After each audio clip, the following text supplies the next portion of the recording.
Hi, we're here today talking to Amy Corcoran, who is a freelance director and developer of new works. And one of her gigs at the moment is working as the U.S. Creative Associate for Aria Entertainment. They're based in London. Amy, can you just talk to us a little bit about your background and how you got into directing and developing new works to begin with? And we can talk a little later about how Aria became a part of that. Sure. I finished grad school in 2010 with my master's degree in directing, and it was specifically for the directing of musicals. And I was lucky right out of grad school to work for a producer named Michael Jenkins through Dallas Summer Musicals. And he, at that time, said yes to everyone who submitted a script. And so I read a lot of scripts over a couple of years for him and learned a lot about new musicals. And then I was asked to be on the NAMT committee through that job. And it's how I met you, actually. It was great, through NAMT. Mm-hmm. And I just fell in love with new work and getting to know writers and having writers in the room, which is, you know, a lot of the time we're dealing with either writers or composers that we don't get to see because they're too famous to work on our productions, or they're no longer with us. So to have the writers in the room and be able to say, what did you mean? Would this be better if we did this? And to have that sort of collaboration on the spot, really, I just really loved it. And I loved the sort of being able to do your work in the middle of the night sometimes, you know, as far as reading new drafts and all that sort of stuff. The work is always there. So I really like that. And I have really, really enjoyed watching the development of new musicals in this country, even over the last few years, and how it's changed. And it's been really great. So I just sort of found a love of development and directing new works and have been able to sort of continue it, luckily. That's great. Well, and you're certainly right that you can do your work at any time. I know, as you mentioned, we met when we were both on the selection committee for the NAMT Festival for their annual search for new musicals, and I think we both know that you get, you know, stacks and stacks and stacks of scripts. They're electronic now. They used to literally send out boxes full of scripts. Oh, really? Oh, wow. And of course, you're still doing all of your other work, so you wind up reading all those scripts at odd hours of the night. You do, right? 5 a.m. and 2 a.m. and yeah, and you get really good, as you well know, because you do it all the time. You get really good at identifying quickly writers' patterns and talents and people you're interested in learning more about, right? You sort of click with them pretty quickly, even on the page. So that part has been really fun for me and be able to track some of those writers through their careers, even if it's pieces I don't work on, you know. I think that's really fun. Yeah. So. And after you were working with Michael Jenkins, what did you move on to next? What was the next path that your career took? The next path, so Katie Lipson, sort of segues into Aria. Katie Lipson and I had met because I was asking on Facebook, social media, of course, for a producer in London. And one of my friends, I worked in London a few years ago during grad school, and a friend said, you must know Katie Lipson. So we did a Skype call, and I said, oh, are you interested in doing this play? I won't mention what it is. And she said, no, I'm zero interested in doing that play, but I love your energy about new musicals. I think we could match really well. So when she came over for NAMT, we met. It was the match made in heaven, as it were, as far as lovers of new musicals. And so once my job at Dallas Summer Musicals just sort of ended when Michael Jenkins moved on, Katie said, hey, do you want to come work for me? And of course I was like, absolutely. So that just worked out great. And in the meantime, I've been able to still work on my own new work with writers, and some of whom I met through NAMT and some of whom I haven't. But yeah, I've been able to really sort of craft a little place for myself as a person who directs readings and helps writers shape. That's fantastic. So talk to us a little bit about Aria Entertainment and what that is and what they do and what your relationship is with them. And you can talk to us a little bit about the Page to Stage festival that's coming up. I think it's opening next month, isn't it? Yeah, it is. It actually opens August 14th and goes through September 3rd. So if anyone seeing this is in London next month, certainly come visit us. So Katie Lipson is the heart and soul of Aria Entertainment. She is a one-woman operation that now has a bunch of other people because she needed to, because she grew so quickly. She is single-handedly the force that drives it. So she is so committed to new work. She actually is also committed to shows that haven't had a life yet in the UK. They actually just opened Yank in London last night after a run at the Hope Mill Theatre in Manchester, which she's been developing a lot of shows there with the people who have that space. Manchester is her hometown, so it's kind of fun for her to be able to do that. So Yank had not been seen yet, and that's, obviously a show that came out of New York. And she also has a tour of Addams Family out right now, the first UK tour of that. Lots of West End shows, all sorts of things. So Katie is really, really committed to new musicals, both American and British and all over the world. So she had this idea a few years ago to start from page to stage. And it has developed into a huge, huge, great thing. This year we'll be at the Other Palace, which is Andrew Lloyd Webber's theater. 3 weeks. We have one fully produced show this year, 3 readings, equivalent to what are our 29-hour readings, 4 showcases. So we'll do 4 snippets, 30-minute cuttings of new musicals in one evening, which is always sort of fun. 3 concerts, 2 theater for youth shows, and there's something for everyone over the 3 weeks. It's a lot, and it's grown every year. I was lucky enough last year to be able to go over and direct 21 Chump Street for her, which is Lin-Manuel Miranda's short piece, which had not been seen in Europe. So yeah, there's a lot going on, and how she keeps everything straight is beyond me. She's incredible because she's got so many projects at any given time. Oh, and Toxic Avenger is transferring to the West End for them as well. So it's great. And so does she wind up, does she work as a producer and as a general manager as well as a developer? Yeah, sort of has her finger all in those all things. those pies. Yeah. That's amazing. She actually just worked with Soren as well, who we know from NAMT. Soren Muller from Denmark. Yes. Yeah. So she just did Lizzie, and she was the general manager for him in London when the piece came. So yeah, she works as producer, general manager, everything. She's the every woman of that organization. Yeah, it's really cool. So and she's helping change the face of new musicals. Sounds like. Now, when you head out there in August for the Page to Stage Festival, what will you be doing as part of the festival? And maybe tell us a little bit about what you're doing to prepare for it as well. Yeah, absolutely. I helped select shows. We had over 300 submissions this year, which is great, from all over the world, which is incredible. Read some really cool stuff. And so I helped with that, selecting the season and getting it to, a good mix and blend of things, things that are really ready for a full presentation and some things that need a little bit more guidance but have so much potential, and you want to give those writers some encouragement. So what sort of happened is, after the shows were selected, Katie and I sort of looked at the season and said, where did it look like I could do the most good? That's, because I want to be helpful for the writers. I want to be helpful for Katie. How can I help have the biggest impact on getting these musicals shown in their best form? So we decided that it would be best if I did the 4 showcases. So I'll be directing 4 showcases with a rep company that we are currently casting. They have callbacks tomorrow, or as they call them, their recalls.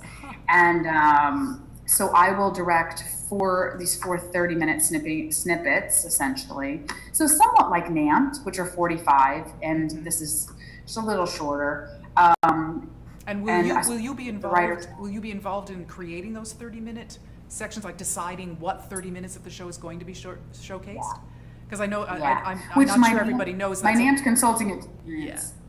It's a much more difficult thing than I think people really realize, how to find the right portion of the show that's really going to show it off. Yeah, every show, you're so right, every show's different. You should start at the beginning and just roll for 30 minutes. And then some, that doesn't serve the piece. And then, of course, it's always the struggle, because there's usually one song that the writers are really in love with, that you just can't cram into that bubble. And so that's tricky too, because I understand they want to show their best work and you want to see everything, but that is a trick and a skill. And NAMT consulting has absolutely helped me get better at that, and going to NAMT and seeing what people respond to and how. So yeah, we're currently working on getting those 4 pieces into their 30-minute cuttings, and some are easier than others. Some those little shortened things write themselves, and then some are really, really tricky. So I have a great team of writers. The shows are so different. It's going to be really fun to watch these actors do all these things.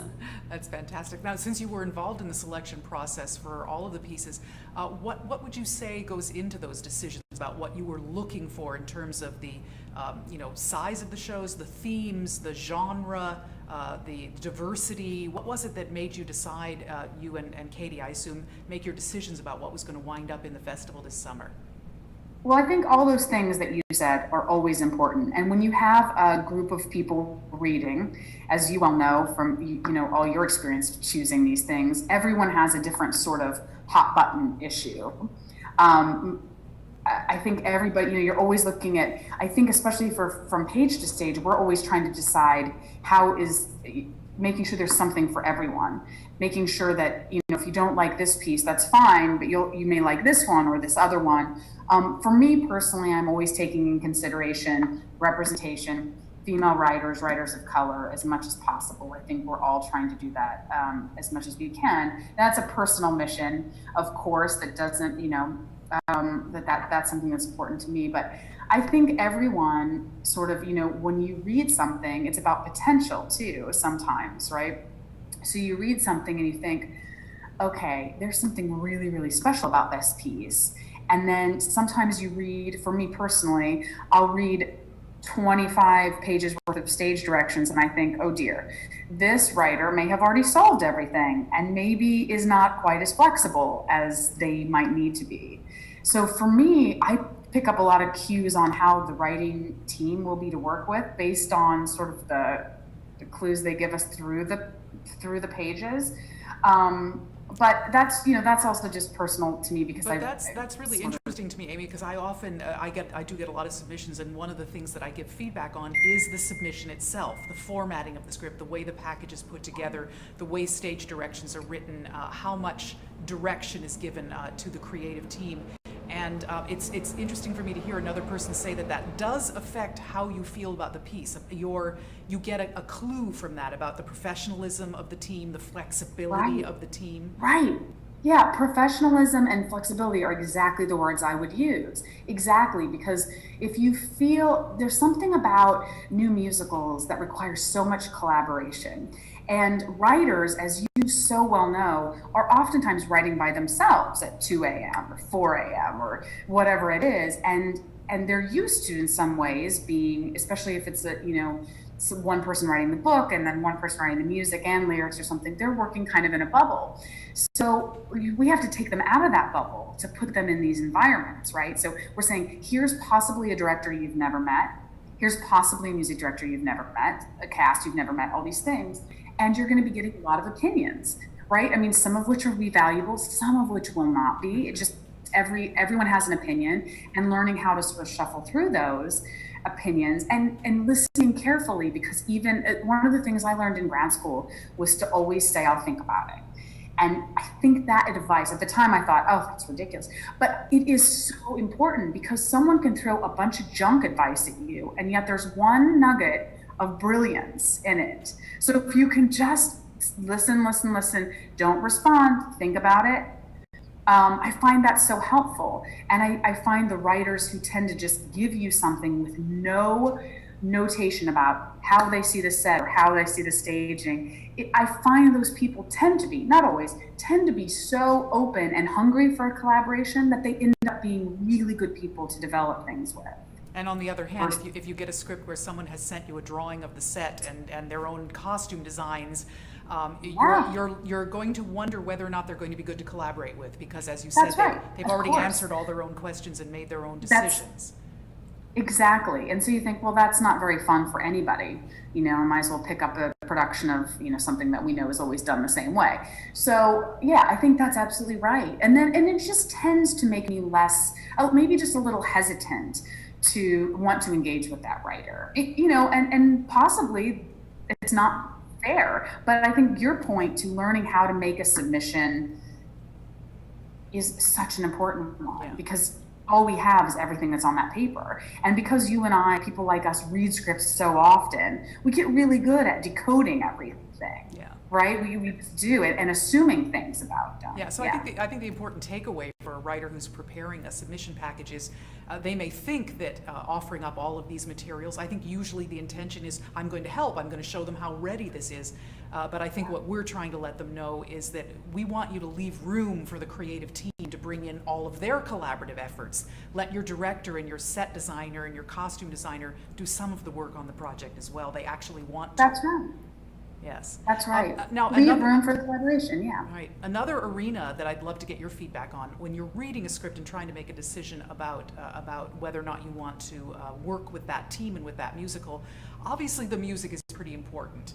And what are you looking for in a demo? I have found that that's changed over the years, what people's expectations are from the old days when you could, just turn on a cassette recorder and the out of key composer could bang away to piano and sing, to the much more produced demos that we tend to get nowadays. And when you're listening, what are you listening for to give you the clues that this is a score you'd be interested in?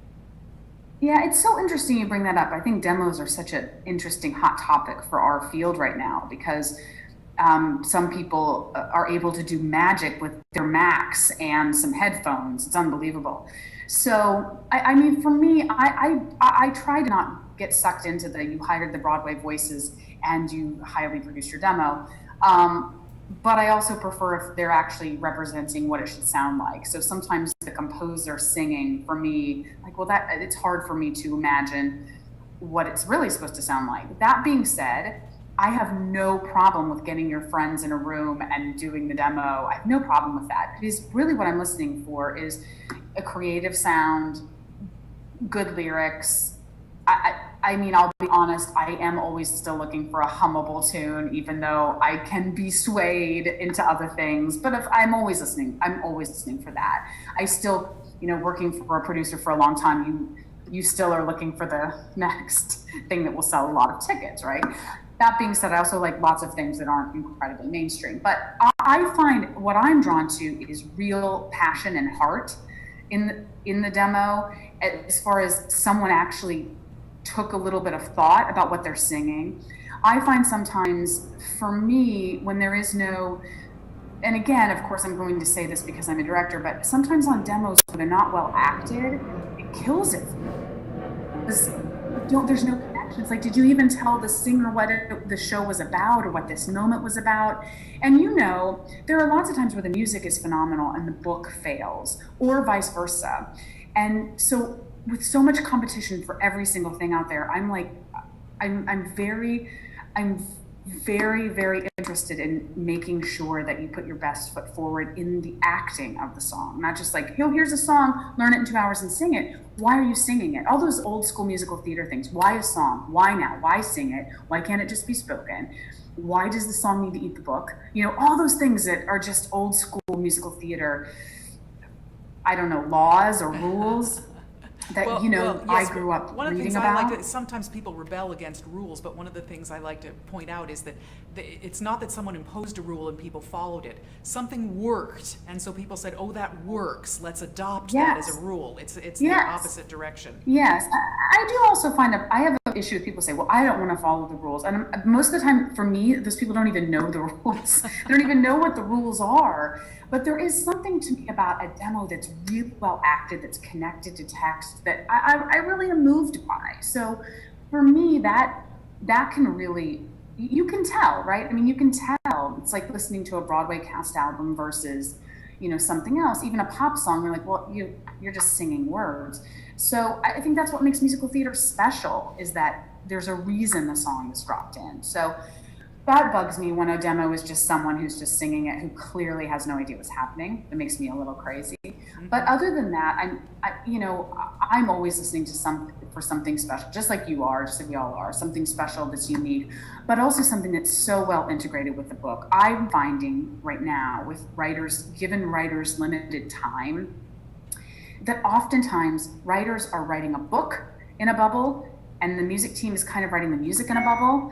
And they're not always well integrated. And there are lots of times where I'll talk to a team who wants me to take on a project or maybe even to creative consult or something. And I'll say, well, when's the last time you all spent time on this? Well, we haven't been in the room really together for over a year. that is a big red flag for me, because even getting in the room for one day and hashing some things out together, that's work you can't do on a computer, right? There's something about the writing in a bubble that's happening, sort of just like our society, right? We're all on our devices and doing our things. Yes. There's something about the writing in a bubble, and I mean that's something I think Kathy Evans is helping with so greatly. Ryan, At the Rhinebeck Writers Retreat. And you're getting people in LA and saying, spend a week together, work on the piece. Here are the hot button issues I think you should maybe look at. Those things matter. And I have read so many scripts over the last year, and I think honestly it's getting worse, where you'll ask them, when's the last time you worked together, because it's not a cohesive unit. So that's something that I'm really advising writers to do before they start submitting, is have you actually spent some time together? And not just that, oh, I think we should fix this, I think we should fix this. Have you spent time together in a room fixing it? Because that's where collaboration lives. Yeah, well, although nowadays, hopefully that room can happen in a video conference like this, because not everybody has the opportunity to get together, but at least we have virtual rooms we can get together in. Yes, but even just looking at each other like we're doing right now, and as crazy as it sounds, even fighting, arguing over things and like figuring it out that way is helpful, because things get misconstrued in an email all the time, and you can just say, well, I don't want to deal with it, I'm going to ignore that email or whatever. There's something about the one-on-one communication that makes it's great for the class. It does make a difference, and of course, musical theater and theater in general is all about communication. Amy, yes. I want to segue to asking you a question that we've been asking everyone that we've been interviewing. This is a bit of a fantasy question. You get to delve into your imagination. If you were to wake up tomorrow morning and suddenly find you've been gifted with $100 million to be earmarked for the development of new musicals in some way, how would you want to spend that money? Oh my gosh, that is so cool. I would give writers an opportunity to develop it past the 29-hour reading. I think we have a lot of pieces that get to 29 hours, and then there's a big gap between that and production. So I would use it to work on a lab situation in which writers could do a lab 3 to 4 weeks with actors who really learned it, who really learned the material, who really were doing more than just plunking out notes and getting to those 29 hours. I understand why those rules are in place, but they make it really hard to do any work while you have the actors in the room, because it's just about getting to that presentation. So that's what I would do. I would try to fill the gap between the 29-hour and production in a lab form. That would be fantastic. And to wrap up, Amy, I'd like you to think a little bit about what you see as the future of musical theater, and what advice would you give to the writers who are submitting their works to you about how to become a part of the musicals of tomorrow. Oh man, I wish I had that answer about the musicals of tomorrow. But I mean, there are lots of great things being written, which gives me so much hope about our field.